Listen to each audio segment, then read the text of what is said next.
Freedom physically refined rice bran oil cholesterol ని శుభ్రం చేసేందుకు ప్రతిరోజు వాడండి. Freedom rice bran oil. దక్షిణ భారతదేశంలో జరిగే పెళ్లిళ్లలో ఓ తరహా సరదా సన్నివేశాలు జరుగుతాయి. నార్త్ ఇండియాలో మాత్రం మరో తరహా సంప్రదాయాలు కనపడతాయి. అలాంటి ఓ సంప్రదాయం జరిపే సమయంలో జరిగిన ఓ సంఘటన ఓ పెళ్లి పిల్లాడిని కంగు తినిపించింది. పెళ్లి పిల్ల జోరు చూసి మగ పెళ్లి వాళ్ళని ఓయమ్మో ఇదేం పిల్ల అనిపించింది. ఇంతకీ ఆ పిల్ల ఏం చేసిందేంటి చూద్దాం చలో.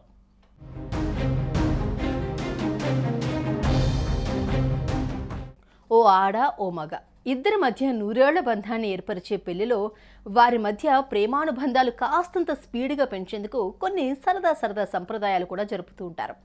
ఆ క్రమంలోనే పెళ్లి బారాత్ పూర్తయిన తర్వాత వరుడిని వధువు వరమాల వేసి రిసెప్షన్ వేదిక మీదకు తీసుకొచ్చింది.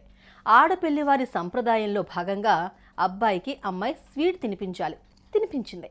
అసలే రసగుల్లా నోట్లో పెట్టిందేమో తనకు బ్రహ్మాండంగా నచ్చేసిన పిల్ల.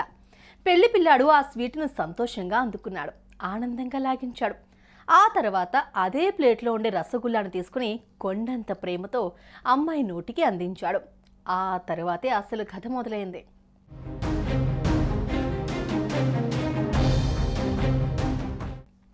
మరి ఆ పిల్లకు ఆ స్వీట్ నచ్చలేదా, అసలు స్వీట్లంటేనే ఇష్టం లేదా, లేకపోతే ఆ పెట్టే పిల్లాడు నచ్చలేదా అన్నది తెలియదు. కానీ స్వీటు వద్దంటూ తల పక్కకు తిప్పుకుంది. సరదా కళ చేస్తుంది అనుకున్న ఆ వరుడు బలవంతంగా నోట్లో పెట్టేందుకు ప్రయత్నించాడు. అతని ప్రయత్నం ఫలించలేదు. దాంతో ఆ రసగుల్లాను బలవంతంగా నోట్లో కుక్కేశాడు. ఆ వెంటనే వధువు విచిత్రంగా రియాక్ట్ అయింది. కాబోయే శ్రీవారిని ఒక్క తోపు తోసింది. వద్దని చెబుతుంటే నీ కాదు అంటూ మరో తోపు తోసింది. దాంతో వరుడు డయాస్ మీద నుంచి పడబోయిన అంత పనైంది.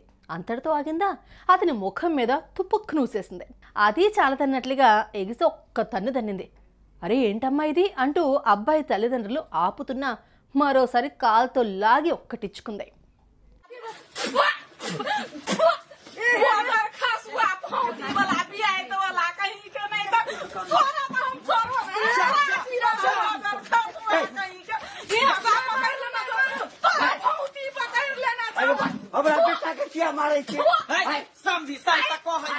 అరే బాబు, ఇంకా పెళ్లి కూడా పూర్తిగా కాలేదు, అప్పుడే అబ్బాయి మీద ఇంతెత్తున ఎగిరిపట్టి ఈ పిల్ల ఇక అతనితో సాఫీగా కాపురం చేస్తుందా? ఏ మాత్రం కోపం వచ్చినా చేత్తో కాదు ఏకంగా కాలుతోనే ఎగిరితన్ని ఈ పిల్ల మనోడికి డైలీ ఓ కోటింగ్ ఇచ్చేస్తుందేమో అనుకున్న మగపిల్లివారు మీరు వద్దు మీ పిల్ల వద్దు అంటూ వేసుకున్న పూలమాల తొడుక్కున్న పెళ్లి డ్రెస్సు తీసిపారేసి చక్కగా అక్కడి నుంచి వెళ్ళిపోయారు. స్వీటు పెడితే తాట తీస్తావా, నీకిదేం పోయాకాలమే అంటూ అమ్మాయి తల్లిదండ్రులు తలలు పట్టు కూర్చున్నారు. మొత్తానికి ఆ పిల్లకు స్వీట్ ఇష్టం లేదా, లేదంటే అబ్బాయి నచ్చలేదా అంటూ పెళ్లికొచ్చిన బంధువులు గొనుక్కుంటూ వెనక్కి తిరిగారు. మీరు చెప్పండి, ఈ పెళ్లి కూతురు చేసిన పని కరెక్టేనంటారా? సుమన్ టీవీలో మీ పర్సనల్ అండ్ బిజినెస్ ప్రమోషన్స్ కోసం కింది నెంబర్కి కాంటాక్ట్ చేయండి.